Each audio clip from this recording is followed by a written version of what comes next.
No, mogoče če sam dopolnim prejšnje vprašanje, par podatkov.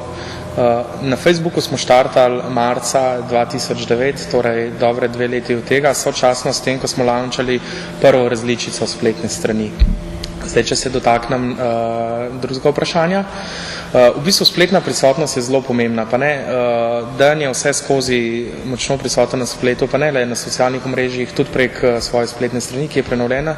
Gre za nek samostojen medij, ki ga konstantno gradimo. Že, ne vem, leto pa pol nazaj smo delali vloge z Dajanom in tako naprej. Tudi Dajan je, ko smo začeli sodelovati, je večkrat izrazil željo po takšnem komuniciranju s fani, ki je glede na njegovo zasedenost mogoče tudi najbolj optimalna.